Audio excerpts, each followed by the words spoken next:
salam sejahtera, selamat Hari Raya semua pada tuan-tuan dan puan-puan pendengar sekalian. Selamat kembali ke podcast Bola Lagi. Kami setelah mendiamkan diri untuk beberapa minggu sebenarnya sebab minggu-minggu terakhir, hari-hari terakhir Ramadan dan first week of Raya hari tu busy sikit. So baru ni kami ada peluang untuk duduk dan bercerita pasal bola sepak tempatan. Bila kita dah away, bila kita dah lama tak rekod tu, banyaklah sikit bahan nak cerita kan. Okay, seperti biasa kali ini kita disertai oleh 3 panel tetap Bola Lagi. Pertama sekali aku nak ucapkan selamat datang, selamat Hari Raya kepada Azim. Selamat Azim. Ya, selamat malam saudara Zul, saudara Phil dan saudara Afan. Ya, so, gembira berjumpa anda selepas minggu pertama Hari Raya. Saya nak mengucapkan semua selamat Hari Raya Aidilfitri. Maaf zahir dan batin. Maaf zahir batin. Okay, thank you Zim. Panel kedua kita hari ini adalah seperti biasa Phil. Selamat datang Phil, selamat Hari Raya. Assalamualaikum. Selamat Hari Raya Zul, Afan, Azim dan rakan-rakan yang lain ke pendengar. Moga kita boleh meraihkan kemenangan selepas bulan berempas pulas di Madrasah Ramadan. InsyaAllah. Okay, terima kasih Phil. Dan terakhir sekali panel rekod tetap kita, panel rekod bersih kita, saudara Afan. Selamat datang, selamat Raya Afan. Terima kasih. Assalamualaikum. Selamat Hari Raya, maaf zahir batin. Eid Mubarak kepada semua pendengar podcast Bola Lagi. InsyaAllah. Okey, selepas selesai ini kita akan ke bahagian pertama untuk episod kali ini. Berjumpa kita di bahagian pertama.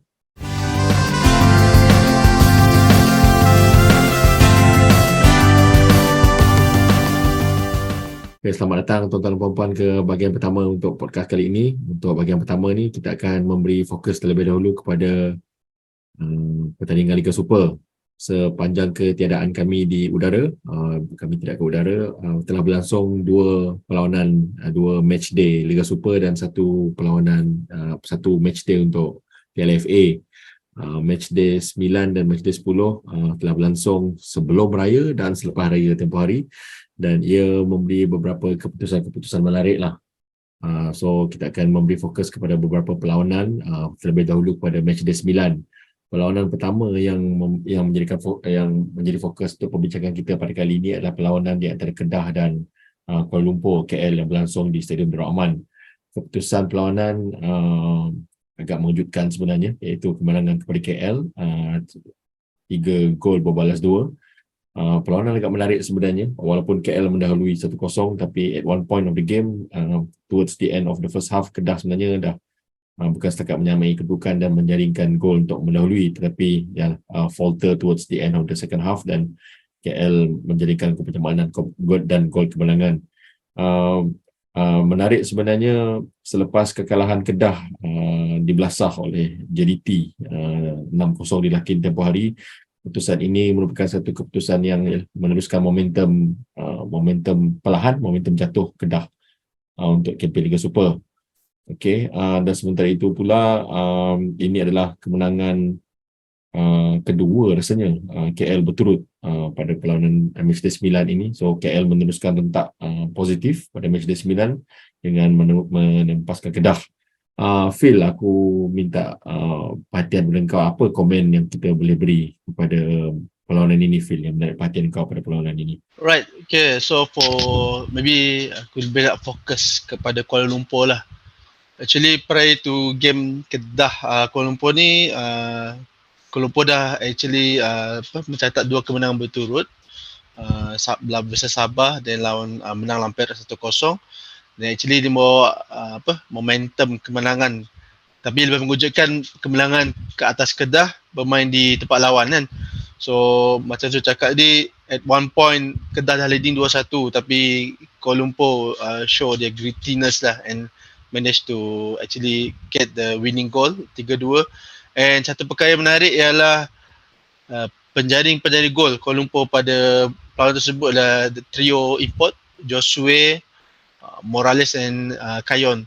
So tak silap, few episodes ago aku actually dah raise up a few concerns lah on the performance of import Kuala Lumpur, in particular Morales. Josue seems that dia dah masih continue dia punya form, maybe not at his peak but still contributing. But Morales nampak gaya dari awal season pun nampak sangat senyap dan tak nampak tak ada goal. So eventually he scored in this match lah. So happy for Morales, and Kayon pun contributed. So lepas ni rasanya Kuala Lumpur kalau dia dapat, I mean the import players dia dapat terus perform, saya rasa dia boleh continue the good form lah. Okay, begitulah perlawanan fokus pertama kita daripada match day 9 kan. Perlawanan seterusnya yang kita ingin ulas lebih lanjut untuk match day 9 adalah di antara Selangor melawan Terengganu. Menarik perlawanan ini, Afan.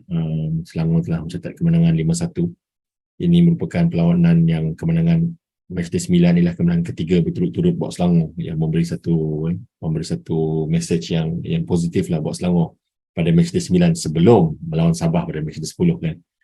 So pada match day 9 ni, pada perlawanan ini Faizal Halim skor sekali lagi selepas dia skor pada perlawanan sebelumnya melawan Pahang. So Pan, Faizal Halim dah menemui rentak dia ke Pan untuk terus menjadi to spearhead the attack untuk Selangor kali ini Pan? Ya, yes, aku bersetuju. Aku memang nampak perubahan yang sangat menarik ya. Terutamanya bagi Faizal Halim kerana dia start untuk menjadikan bukan setakat memberi bantuan gol tetapi menjadikan gol dalam setiap game dia berjaya mencari peluang-peluang untuk menjadikan gol, mencipta peluang-peluang untuk menjadikan gol dan membantu tim dengan menjadikan gol untuk pasukan Selangor. So aku rasa prestasi dia di tahap yang terbaik lah selepas kekalahan kepada JDT dalam 4 perlawanan sebelum tu. Betul lah. Kalau kita nak tengok tim tu, kita nak tengok how teams bounce back kan, macam apa yang kita tengok Kedah lah, gagal untuk bounce back lepas kalah oleh JDT kan, tapi tengok nampak seolah-olah Selangor manage to do lah, TCH manage to kembalikan motivasi pasukan lah kan. Phil, kalau kita nak tengok Terengganu ni Phil, dia 9 perlawanan tak masuk perlawanan ke-10. 9 perlawanan Terengganu ni, dia kalau tak menang dia kalah. Dia ada sekali seri tapi terlampau yo-yo lah keputusan Terengganu ni Phil. Apa yang kita patut faktor yang mungkin menyumbang kepada persembahan yang yo-yo ni? Kalau tak menang kalah, kalau tak kalah menang kan. Kalau Ini just based on comments kan dekat fan pages lah, especially Terengganu punya fans lah. Ramai yang mempetikai lah tactical coach sendiri lah. Apa nama coach? Coach Ivan. Ivan. So pemilihan coach Ivan ni from the beginning pun sebenarnya agak controversial. Dia pernah berkhidmat untuk team, but nothing special or there's nothing special pun about the results or yang dibawa oleh Coach Ivan. So in the first place pun is quite an controversial selection lah. So kalau tengok results ni, rasanya fans memang akan pakai akan gunakan that point lah in terms of tactical Coach Ivan, and dia sendiri pun mungkin still tak dapat ramuan yang terbaik kan untuk utilize the set of players yang dia ada lah. And furthermore kan, daripada Nafuzi after 2-3 tahun and to change into a new coach, new system, they might be set to say still ada apa panggil tu transition lah, even though we're nearing nearly half of the league kan. Betul. So I think that contributes lah. Betul lah, mungkin masih lagi dalam proses untuk asimilasi kan, menyesuaikan diri kepada coach baru, sistem baru. Okey, itu 2 perlawanan yang kita nak fokus daripada match day 9 yang berlangsung 3 minggu lepas kan. So daripada itu sebelum hari raya, right after raya, minggu raya tu, weekend raya tu ada perlawanan match day 10 juga. Ada itu perlawanan terakhir sebelum melengkapkan aksi Liga Super untuk berehat. Dan perlawanan tumpuan kita daripada sini adalah di antara Sabah dan Selangor ya, Nazim. Kita nak beri fokus lebih kepada perlawanan ini. Jika tadi pada perlawanan match day 9 tadi kita cerita pasal kebangkitan Selangor selepas tumpas lawan JDT, 4 perlawanan lepas JDT tu straight win kan. So now bertandang ke Likas, elok je lepas Hari Raya, kali ini tumpas pula Sabah. Selangor tumpas di tangan Sabah. Menarik juga Sabah sebelum ni, sebelum perlawanan pada match day 9 yang mereka mencatatkan kemenangan, 3 perlawanan sebelum tu Zim mereka main away kan. Kita dah komen kan, Sabah main away. Ya. So perlawanan yang away tu dia, tak silap aku, dia kalah 2 kali dan seri sekali.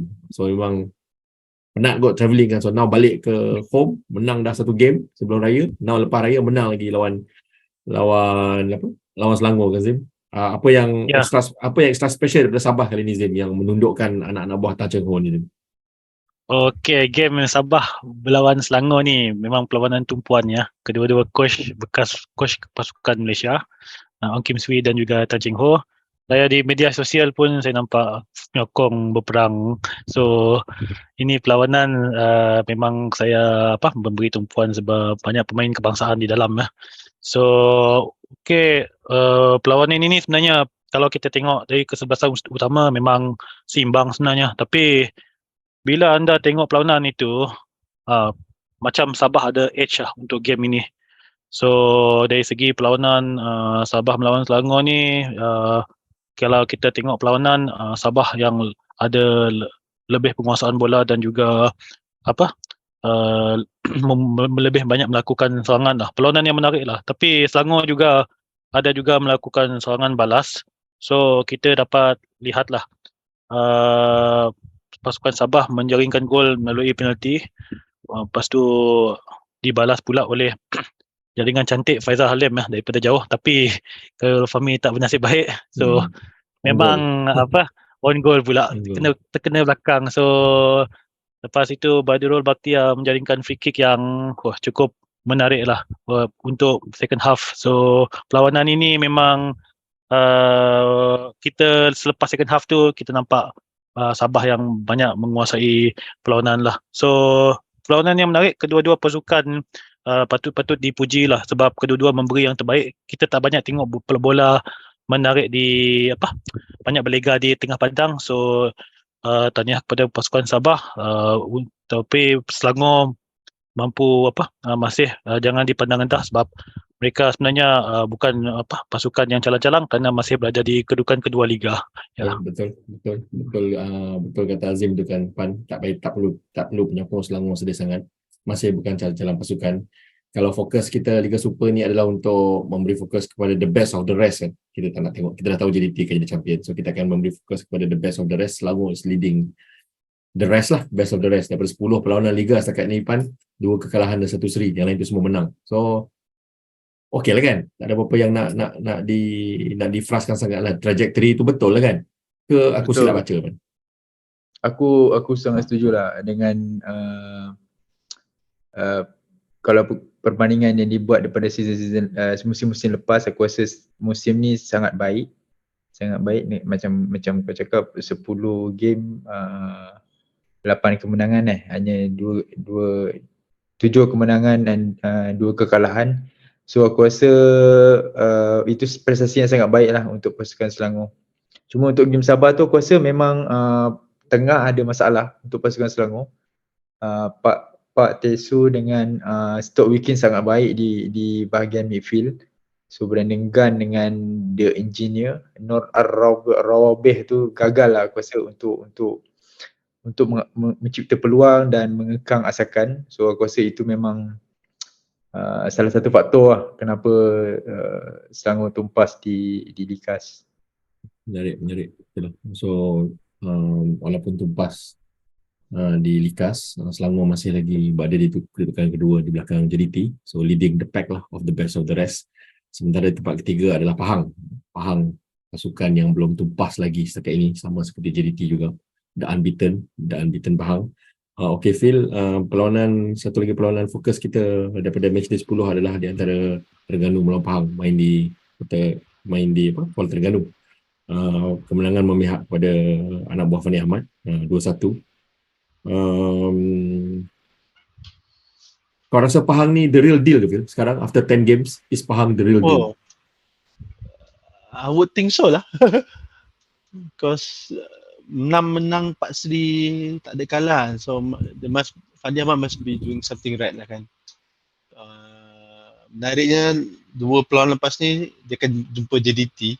Again kita akan ada persoalan kan, siapa yang boleh stop JDT, and kita dah banyak dah strike off. Selangor tak boleh, Kedah tak boleh, Sabah tak boleh. Kita dah setuju kan, hanya JDT yang boleh lepaskan JDT kan. Betul. So next one in the line besides JDT itu sendiri lah Pahang lah kot. But yeah, Pahang Fandim is doing something right. So game yang ni Kepa Sherman score, and yang menarik my personal favourite lah, Azam Aziz. Dia score again. So Azam Aziz dah score 2 game berturut. So Azam Aziz dah jumpa balik dia touch of his long range, which to me was one of the best lah, long range specialist dekat Malaysian football. So tanya Azam, so hopefully this form continues, and after all kalau Azam perform, InsyaAllah form tu kan bawa ke Harimau Melaya juga. So yang tu yang kita nak lah. The ultimate goal is the top form dekat club tu being translated into form dekat Harimau Melaya. Betul. So kalau tanya Zul, soalan Zul tadi, is Pahang real deal? Yeah, we can consider that lah. So because dia unbeaten ni kan. So we see how lah the next few games. Betul. So selesai perlawanan matchday 10 di antara semua pasukan, so Liga berehat sebentar sekarang. So untuk memberi ruang kepada tak silap aku Sukan C kan Zim, Liga rehat sebab Sukan C kan. Ini bukan rehat FIFA kan? Ya, betul, 2 minggu. Okay, so kedudukan sekarang tempat pertama JDT dengan 27 mata, tempat kedua Selangor 22 mata, tempat ketiga Pahang 22 mata, tempat keempat Sabah 20 mata, dan tempat kelima Kedah 19 mata. So 6 onwards tu aku rasa jauh lah. Between nombor 2 dan nombor 5 ni just one win away kan. One win can turn the position dia orang dalam liga kan. So menarik lah kalau kita sad to say, kalau kita tarik keluar JDT ni, the battle of the best of the rest ni menarik lah. Something yang kita boleh look forward tu lah. Very tight lah, very tight kan. Lawan sama sendiri, semua everything. So untuk perlawanan-perlawanan selepas ni akan memberikan satu kedudukan yang lebih menarik lah. Okay, selain daripada perlawanan Liga yang berlangsung 3 minggu lepas, ada satu perlawanan PLFA yang kita nak beri fokus, iaitu untuk pusingan ke-16, pusingan round of 16 antara Pahang dan Selangor kan, Fan. Ya, aku rasa game ni dah lama sangat, kita pun dah tak ingat sangat kot. Selangor menang 4-0 game ni. Ada apa-apa yang kau nak highlight ke depan pasal game ni? Aku rasa malam tu adalah malam Mukhari Ajmal lah betul. Satu gol pertama percubaan jarak jauh, aku pun rasa itu kesilapan goalkeeper Pahang, gagal menangkap kemas. Sepatutnya ia adalah satu tangkapan yang mudah, tapi dia gagal. Lepas tu gol kedua 1-2 dengan Quentin Cheng, dan Mukhari berjaya menghasilkan gol daripada angle yang agak sukar. Dan aku rasa paling menarik adalah jaringan Brandon Gunn lah, yang keempat tu lah, last kali kan Orozco passing kat dia, dan dia sangat tenang lah, just rembat and placing the ball to ke arah pintu gol. So satu kemenangan yang aku rasa cukup bermakna, tapi aku rasa ia adalah ia menunjukkan sebenarnya Selangor memberi tumpuan ataupun fokus kepada PLFA lah, dan mereka beria lah untuk menang piala ni. Ini observation aku lah yang aku nampak. Betul. So kita memang dah sebut sebelum ni kan, banyak pasukan patutnya tengok cup competition. Liga ni susah sikit kan. Cup competition ni you never know kan. Bila dah kalah mati tu, maybe ada deflect goal ke kan, offside goal ke kan. Benda macam tu akan membantu kan. So baguslah kalau kita tengok, memang nampak Selangor memberi fokus yang lebih lah kepada cup competition ni. So kemenangan Selangor tadi melengkapkan senarai pasukan yang ke suku akhir. Selangor akan melawan Negeri Sembilan. Satu lagi, 3 lagi pairing lain adalah JDT melawan Pulau Pinang, Terengganu melawan Kelantan, dan Sabah melawan KL. So maksudnya dah tak adalah pasukan-pasukan amatur yang layak ke suku akhir. Suku akhir akan berlangsung sama ada 27 ataupun 28 Mei, so hujung bulan ni kita akan tengoklah siri-siri perlawanan untuk Piala FA. So when the time come nanti kita akan buat ada set of preview lah. Maka dengan itu selesailah review kita untuk Liga Super. Jadi selesailah review kita untuk bahagian pertama, dan untuk bahagian kedua selepas ini kita akan memberi fokus kepada pertandingan pertandingan Harimau Muda untuk merebut ibu segala pingat di Sukan Asia Kambodia sebentar nanti. Okey, kita akan berjumpa di bahagian kedua.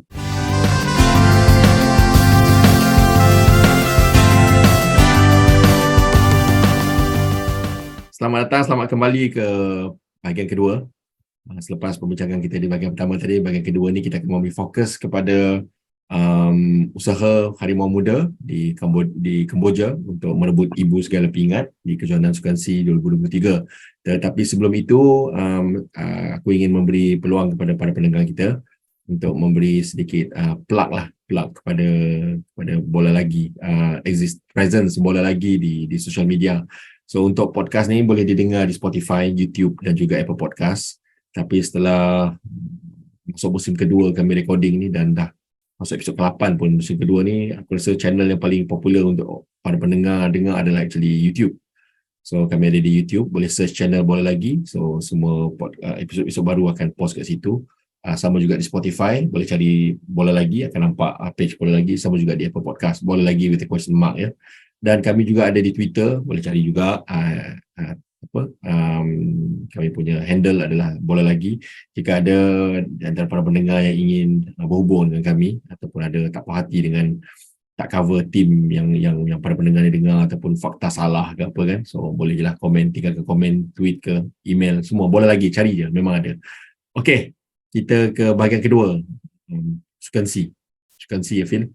Aku kena petik kau dulu lah Phil. Aku rasa dalam hari raya kan, masa hari raya yang kita dapat final list of pemain yang ke Sukan C kan.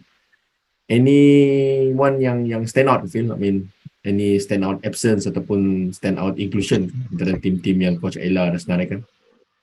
Okay, actually kalau tengok senarai 20 players tu tak ada sangat kejutan lah. Coach Ella mostly maintain tim yang juara Maryland Cup. Tapi rasanya absent yang agak ketarik ialah Rahijlan lah. Rahija, goalkeeper. Goalkeeper Terengganu injured apparently. So Coach Ella actually quite ambil risiko lah. Dia maintain dua keeper je. Si Izan dengan Azim. So si Izan is obviously the first choice lah. So kita tengok barisan pemain ni, rasanya macam kita sebut itulah kan, kita yakin lah this squad can do something lah, and kalau ikutkan ramalan Coach Ella pun final tu insyaAllah boleh lah. Itu Coach Ella cakap before SEA Games, tapi semalam keluar pula statement Vietnam dan Thailand lebih baik daripada Malaysia. Macam okay, nak main game ala Mourinho kot Coach Ella. Tapi deep inside, kalau fans ni kita tahulah tim ni can go far lah. Betul. Boleh Afan. Memang aku tengok core tim ni banyak daripada Selangor kan. Boleh pergilah. Boleh pergi ke final lah, tak ada masalah.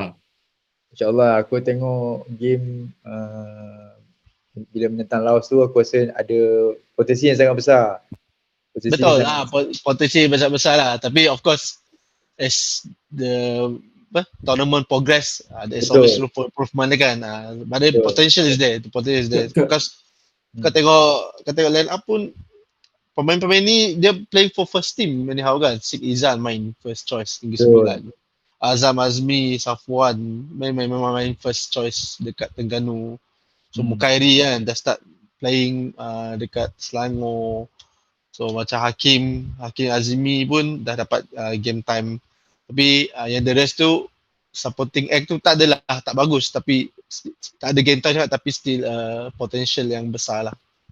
So memang tak ada pemain squad ni kali bagi aku puas hati lah, and tak boleh dipercayai sangat lah. Tak ada inclusion overage player ke Zim? Memang tak boleh include overage player ataupun memang dia dah tak ada rule. Tak ada. Semua bawah 22 dan ke bawah. Tak ada lagi rule of 3 over age kot. Tak ada. Mungkin only for Olympic only, perhaps, I'm not sure. Olympic, Dulu- Asian Games memang ada. Masa 2011 ada kan? Yang kita champion, 2011 pun semua Yang bawah Badrul. itu bawah 23. Yang Badrul Batia is 23 Bawah- masa Badrul bawah masih 3 teman-teman. Bawah 23. Oh, Sekarang dia dah okay. bawah 22 dah. okey. So, Azim lalang si Apan pun dah pivot, dah sebut pasal perlawanan melawan Laos kan Azim. So perlawanan pertama kita kemarin menang tentang Laos 5-1. Memang kita tahu kemenangan itu sepatutnya pastilah, cuma kita nak tahu gol how many goals kan. So 5-1 puas hati Azim. Kita patut berpuas hati kan dengan keputusan tu. Keputusan jaringan saya berpuas hati, tapi untuk keseluruhan perlawanan saya masih minta improvement untuk first half lah, sebab agak goyah juga sebenarnya untuk kita lihat persembahan pasukan Malaysia bawah 22 ni, sebab kita punya barisan core player memang kita tengok ada Mukail Ajmal, Syed Izahan, Hakimi Azim, Azab Mazmi. Sepatutnya pemain ini dah boleh mendapatkan jaringan selesa untuk first half tapi keadaan padang mungkin, dan juga mungkin pasukan Laos mampu menyerap asakan pasukan Malaysia main defensif dan mengambil peluang dari segi counter attack. So pasukan Malaysia agak struggle lah untuk menjaringkan gol. So perlawanan ini banyak on goal lah dalam game ini. Ya. So tapi kita tak boleh salahkan Ubaidillah juga kerana ini permainan berpasukan ya. So untuk menaikkan moral Malaysia dan untuk memastikan peluang ke separuh akhir lebih mudah cerah tercapai memang dan cerah, kita memang perlukan kemenangan untuk perlawanan inilah 5-1, sebab grup kita pun grup yang sangat susah ya. Ya, tough lah. So kita bila kita lawan Siam Azim? Siam esok, kan Azim? Ya, esok. Esok. Okay. Itu pun mesti kita berikan yang terbaik lah. So kita kena main lebih baik pada yang kita lawan dengan Laos lah. So kalau tidak akan menempuh halangan yang lebih payah lah, sebab next 2 game tu Vietnam dan Singapura pun itu pun mereka pun nak layak ke semi-final juga. So pasukan Malaysia yang saya nampak second half impact itu selepas Najmuddin dan Fergus Tierney masuk. So mereka memberi impact dan membolehkan Malaysia menjadikan 3 gol selepas minit ke 75. So tahniah kepada pasukan Malaysia lah untuk mendapatkan jaringan yang besar untuk sebab kita mungkin perlukan jaringan yang banyak mungkin untuk perbezaan gol nanti ya. Okay. Betul lah. So as far as first game goes, so kita achieve lah, menang, gol besar, semua everything kan. So apa jadi selepas ni, just we go to next game lah kan. Aku ada tambah. Aku rasa salah satu lagi faktor kenapa mungkin first half tu agak macam kelam kabut sikit, kita regroup kita punya team, kita assemble kita punya team ni pun macam 3 days before the game. Okay. So you imagine that the last game for Liga Super is 28 kan. Aku rasa dia ada rest for 1 or 2 days, then before the group, then fly to Cambodia. So aku rasa mungkin belum cukup bersedia untuk the first game tu, then that's why first half pun not so good. Okay. So, aku rasa game menentang Thailand ni is the game yang kita patut saksikan lah, potensi ataupun prestasi sebenar lah, kalau mereka boleh menunjukkan apa yang mereka ada lah untuk Harimau Muda ni. Kalau ada di kalangan pendengar kita tak tahu nak tengok match tu, pukul apa Zim? Match lawan Siam? Petang ke malam Esok pukul 4 di waktu Kemboja saya rasa. Pukul 5 di waktu Malaysia. Okay. Betul. TV okey ya. TV okey. Ya betul. Dan yang sukan Rut. Teruskan ada. Okay, itu maka untuk bahagian kedua ni kita memang memberi fokus kepada membincangkan prestasi dan keupayaan pasukan Harimau Muda untuk membawa pulang ibu segala pingat buat kita dari pasukan C. So sama-sama lah kita beri sokongan kepada pasukan Harimau Muda, macam yang ahli panel yang lain semua sebut tadi, tough game ahead. Ya laki yang kita start dengan Laos lah kan. So kita boleh start dengan slow lah, tapi lepas ni memang tak ada lagi lah. Vietnam, Thailand, Singapura menanti. So kita tengoklah esok macam mana. So lah macam the next series of games ni, lawan tu sendiri patut dah dimotivasi untuk pemain lah kan. Betul. Semua tu big games kan. You don't need any bigger motivation kan. Then playing these big teams kan. So-called big teams kan. So harap macam Afan cakap, pemain akan tunjukkan potensi dan prestasi sebenar. Which kita semua pun percaya budak-budak ni boleh deliver lah. Betul. Betul. Okay. Betul. Okay, so itu saja untuk bahagian kedua. Kita akan berjumpa semula di bahagian ketiga selepas ini untuk membincangkan selagi sedikit sebanyak Liga Super. Berjumpa kita di bahagian ketiga.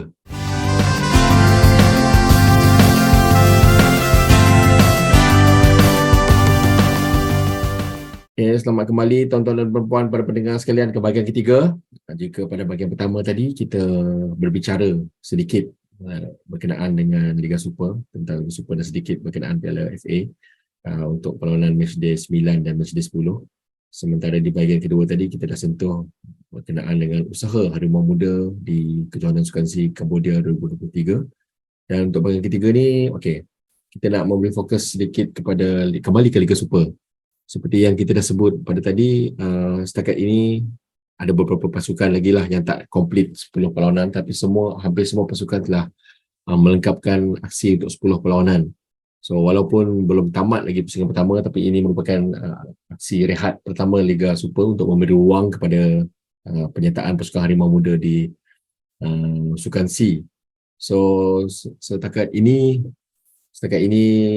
perlawanan ini kita dah nampak lah pattern, kita dah nampak kedudukan pasukan. So rasanya kami ingin membincangkan sedikit lah berkenaan dengan pencapaian setakat ini untuk 10 perlawanan di Liga Super ni. First aku rasa Phil, aku nak minta kau punya pandangan lah Phil ya. Daripada macam aku sebut tadi top 5 kita tolak JDT ke tepi. So nombor 2 sampai nombor 5 ni one win away boleh menukarkan kedudukan mereka kan. So daripada Selangor, Pahang, Sabah, Kedah dan Kedah ni, mana kau rasa pasukan yang paling bersedia lah sebenarnya setakat ini untuk Liga Super untuk musim ini? Okay, so dari awal season ni kita ada bincang pasal the best of the rest kan. Macam Zul mention tadi, okay, JDT given lah, going to be champion elect anyhow pun.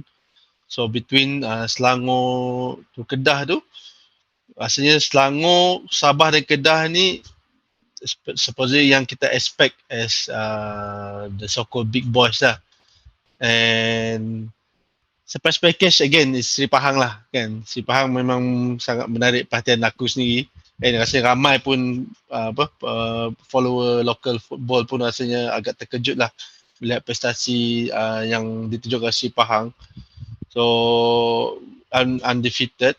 Kita tengokkan pada ni agak konsisten lah 2 sampai Selangor sampai Sabah ni rasanya 2 sampai 4 ni more or less kekuatan dia nampak konsisten.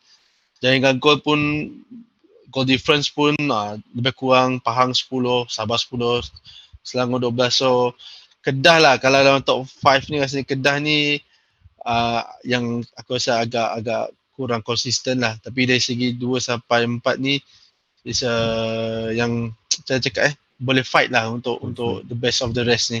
But it's quite refreshing lah, at least kita nampak ada some element of competition lah dekat Liga Super. Okay, tolak tepi JDT kan. So competition as in nak dapatkan satu slot lagi untuk ke Asia Champions League. Betul ke Azim?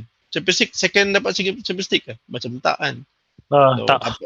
Tak kan, still nombor 1. so but then regardless lah, still people clubs are fighting lah for the best second spot. Okay, menarik. Yalah, memang banyak fokus kami ni pada pasukan yang the rest daripada JDT ni. Tapi it's not fair kita jadikan JDT ni macam mangsa kejayaan mereka sendiri kan. Mereka power, kita pun tak cerita. Tapi just want to add lah, yang sekarang ni yang agak underwhelming obviously is Terengganu lah. Betul. Kan, Terengganu wish kita put quite a high hope bit struggling lah. Series of win but then struggling again, so quite underwhelming lah for Terengganu di tangga ke-8 dengan hanya 13 mata and goal difference kosong kot. 13 gol, 13 tembus. So Okey tu, Manchester United masuk Februari pun baru plus 4 goal different. So, kosong tak ada masalah. Kosong tak ada masalah. Okey Zim, pasal JDT ni Zim. Yalah, takkan kita nak tutup mata sebelah mata tak tengok JDT kan. How good is this team, Zim? How good is JDT tahun ini compare to musim-musim sebelum ni? Pasukan JDT saya rasa kalau transfer window buka nanti pun bulan Julai, tak payah nak tambah apa-apa lagi lah. Memang dah cukup boleh bersaing. Jangan kata di Malaysia. Di Malaysia memang saya rasa mereka boleh sapu 4 piala lagi. Lepas tu squad depth cukup untuk bermain semua perlawanan 4 piala. Dan juga bila sebut 4 piala tu termasuk Piala Sumbangsi hari tu lah. Dan juga ACL lah, mereka dah ready lah untuk ACL punya tournament lah. Cuma pasukan JDT mesti mengelak untuk berasa terlalu selesa lah, dan juga jangan memandah-mandah pasukan lawan. Takut bila mentaliti yang negatif tu datang akan infect mereka di ACL nantilah. So bila start je ACL? kalau kelayakan bulan 8, tapi JDT dah layak. So JDT akan main bulan 9 nanti. Yalah, actually final second leg hari ni ikut. Itu musim lepas punya tu. Yang saya cakap tadi musim baru. Guys, final is siapa nama? Ya Allah Akbar. Al-Hilal. Al-Hilal. Saitama. Apa nama? Ya Allah. Urawa. Yang kalahkan JDT. Ya, betul. Yes. So, Correct. at least JDT, yalah, kalau Urawa menang, JDT ditumpaskan oleh champion lah. Okay lah. Betul. So, itulah. So JDT sekarang mereka menang dalam liga sekarang ni. Saya nampak mereka cuba melayakkan diri secepat mungkin saja untuk ACL tahun depan. Sebab satu spot saja kan. So, itu saja target mereka. Yang lain, mereka tak kisah. Piala dapat, ACL pun dapat. Itu je saja mereka peduli. Okay. Tapi macam kita sebutlah kan Pan sebelum ni, yalah, walaupun JDT ni champion elect kan, tapi untuk semua game dia memang they do not take their foot off the gas pedal kan. Dia memang tekan sampai habis kan. Dia belasah je semua orang, which is good lah kan. I mean, dia takkan fun. So aku rasa itu ada kaitan dengan persediaan mereka untuk ke ACL juga ke Pan. All out ni. Aku rasa ya, sebab mereka sentiasa menurunkan barisan terkuat walaupun lawan dengan sesiapa saja kan. Tak kisahlah pasukan yang kita anggap third tier dalam liga ke ataupun second tier dalam liga, mereka tetap menurunkan barisan terkuat mereka. Dan ia terbukti memang jaringan yang sangat besar untuk perlawanan-perlawanan yang mereka hadapi. So aku rasa ia satu persediaan mereka ke Asia lah. Yalah. Walaupun yalah, end of the day dia bawa bendera Malaysia juga kan ke Champions League kan. Betul. So inilah harapan kita kan. Okay, cukup kita bincang pasal pasukan-pasukan yang bertanding yang berada di bahagian atas Liga nombor 1 sampai ke nombor 5 tadi. Lengkap 10 perlawanan Liga setakat ini, Fan. Aku nak cuba tanya kau ada perlawanan yang stand out kan, yang kau boleh recall. Tak kisahlah mana-mana pasukan, tak perlu Selangor pun. Ada perlawanan yang menarik, yang kita boleh flashback balik ke perlawanan yang menarik pada kau lah. Dia tak perlu perlawanan yang tight pun, mungkin belasah 6-0 kan, tapi kau suka tengok perlawanan tu. Ada tak mana-mana yang kau nak highlightkan di sini? Aku bila menyebut pasal perlawanan terbaik ni, biasa kita nak tengok pasukan yang terkuat dalam liga tu, bila mereka bertemu ada satu pertunjukan atau persembahan yang menarik kan. Tapi benda tu sebenarnya tak berlaku dalam Liga Super kita ni. Sebab JDT bila dia jumpa macam Phil cakap tadi, kita dah select out Sabah, Selangor, Terengganu, Kedah. Dia tengok and Negeri Sembilan was top flight juga kan masa last season kan. Pun sama kena. So aku rasa itu dah jadi game yang biasa, so-called biasa. Tapi aku nak bawa satu game lah, aku rasa yang menarik macam Kedah lawan PDRM di Darul Aman. Darul Aman, betul. Aku rasa rare macam pasukan PDRM yang baru masuk ke Liga Super dan menang di Darul Aman. Aku rasa sebab Darul Aman sebab Kedah pasukan yang aku rasa cukup bersedia. Ini aku rasa ni perlawanan kedua kot. Perlawanan ketiga. Perlawanan ketiga. So Kedah pre-season sangat bersedia. Owner baru, coach baru, Nafuzi kan, barisan player yang baru, dan kita expect dia akan macam sangat mudah lah untuk mengumpaskan PDRM. But somehow PDRM menang 1-0 di Darul Aman. Ya, aman. Game tu Kedah, ni game ketiga. 2 game sebelum tu Kedah memang back to back win, memang kita anggap yalah. Dan ada drama pula, Nafuzi kena red card dan Manuel Ott ada red card, ada 2 red card kat situ. So aku rasa macam satu perlawanan yang menarik, ada kejutan dan ada drama. Itu yang aku nampak lah setakat ni lah. Mungkin satu lagi kalau boleh tambah satu lagi game, aku rasa Kelantan lawan Kuching City. First game. 2 game oleh pasukan yang baru naik dan Kuching City ketinggalan di Kota Baru. Somehow menang 2-1 dengan Kelantan. So aku rasa itu juga menarik untuk kita saksikan lah. That win on match day 1 daripada Kuching remains Azim, the only win untuk Kuching City setakat ini kan Azim? Ya, the only win, ya betul. The only win. Kau ada Azim? Kau ada apa-apa perlawanan yang kau nak highlightkan di sini? Ada apa-apa ke yang para pendengar kita boleh cari balik highlights ke kan? Okay, saya perlawanan yang menarik saya untuk Liga Super saya tak pasti, tapi perlawanan yang saya suka ialah perlawanan yang Selangor menumpaskan Kuala Lumpur 3-1 sebab dia punya hype lah dan juga banyak pemain kebangsaan. Dan satu lagi Kuala Lumpur mengejutkan Kedah 3-2 di Stadium Darul Aman ya. So 2 perlawanan ini yang menarik untuk saya sebab ada banyak drama dan juga banyak tumpuan yang diberikan kepada perlawanan tersebut lah untuk saya. Betul. Okay, so setakat 10 perlawanan Liga setakat ini untuk semua pasukan, dari kacamata panel kami itulah perlawanan yang ya, katanya kalau kita nak promo kan, kalau kita nak package kan Liga Super ni kepada orang yang tak pernah follow Liga Super kan, inilah match dia kan. Kalau nak tengok, nak beri orang berminat untuk mengetahui lebih lanjut nak Liga Super lah. Okay, itu berkenaan dengan pasukan, dengan perlawanan. Azim, aku nak cuba tanya kau Azim, setakat ni barisan-barisan pemain yang mewarnai Liga Super Azim, pemain tempatan, pemain muda, pemain import yang terbaik daripada kau Azim, kalau boleh yang bukan JDT lah Azim. Kalau ada JDT pun tak apalah, kalau ada JDT pun kau bagi yang the one next Azim. Siapa Azim pemain tempatan terbaik Azim setakat ni Azim? Pemain tempatan terbaik saya ambil Faizal Halim lah.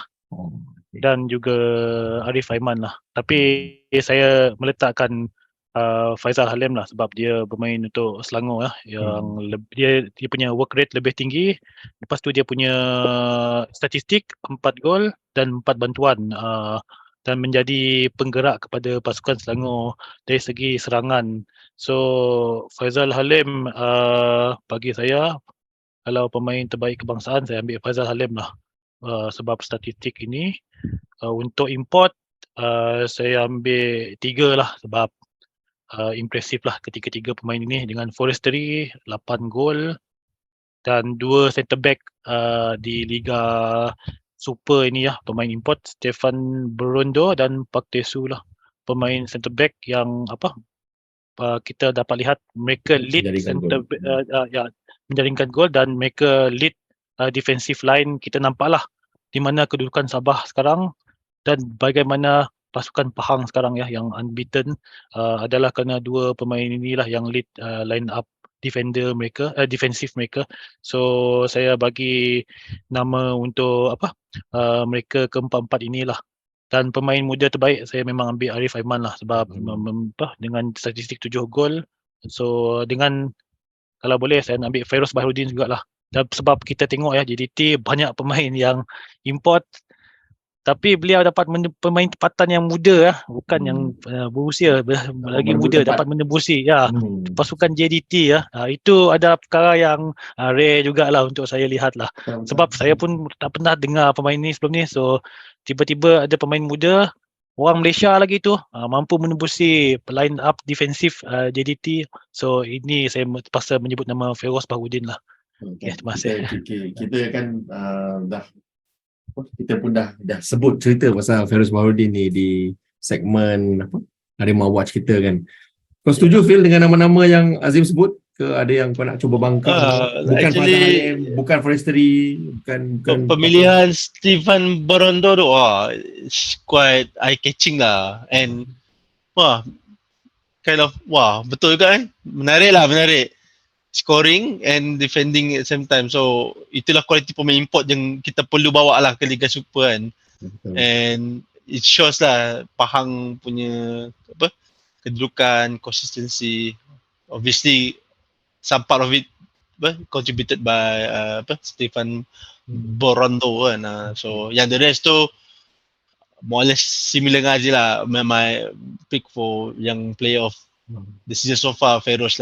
Ari Aiman tu MVP given lah. MVP. Itu MVP MVP candidate. So when talking about breakthrough player, Feroz is the one. And kita pun kata Zul, kita dah highlight awal lah. Harimau Watch kan. So hashtag. Apa nak cakap something tu? Sekejap. Feroz ni tak ada dalam tim Coach Ella ke? Tak ada. Di dalam Kim Panggon punya plan kot. JDT of course. JDT tak release-nya. Tapi dia 23 umur dah, tak boleh kot. Okay. Kan dia lahir tahun 2000. The senior player JDT kan. Memang tak release lah. Apa yang kau tak puas hati, macam tak puas hati ni kan? Tak, aku macam ada player-player yang macam kita rasa sepatutnya memberi impak tapi tak nampak macam so far aku tak nampak Adisak lagi. Dia punya impact. Lepas tu Kayon aku rasa sangat bagus di Selangor ketika era Tan Cheng Ho. And series of unbeaten run by Selangor tu, one of the contributor dia adalah Kayon, tapi aku still tak nampak di season dengan Kuala Lumpur. Awal sangat dia buat video tu kan? Awal sangat. Tak, video dia reveal tu kan. Awal sangat ni kan. Yang masa reveal tu kan. Greener part of Lembah Kelang. Whatever. Awal sangat. So dua player tu lah aku tak nampak lah. Macam Adisak tu aku rasa macam belum. Even Mahmud lagi, Ivan Mahmud nama dia. Itu lagi menunjukkan impact lah bagi aku. Betul. Untuk pasukan Terengganu. Okay. Itulah itu yang aku nampak sekarang lah. So itu nama-nama yang setakat inilah mewarnai Liga Super kita. So just to add, okay, aku punya pick awal season Sadar Ramdhani kan. First 3 games nampak macam lain macam dia ni meletup kan, tapi sekarang macam suam melo kuku. sikit. Suam melo sikit. Tak kot main ke sekali. Main ke berapa umur? Jom Google. Macam tak ada je. Tapi Tae-Ong pergi sekarang.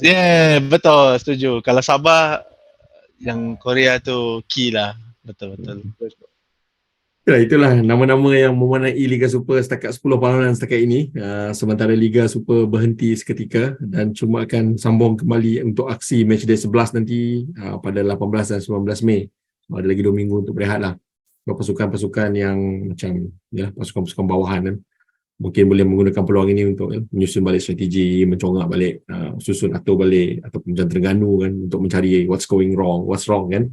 Macam Negeri Sembilan kan, nama-nama yang gah pada musim lepas kan. Ini masa yang patut digunakan lah untuk back to the drawing board lah. Okay, so maka itu saja untuk bahagian ketiga. Kita akan kembali selepas ini untuk rangkuman episod kali ini. Terima kasih.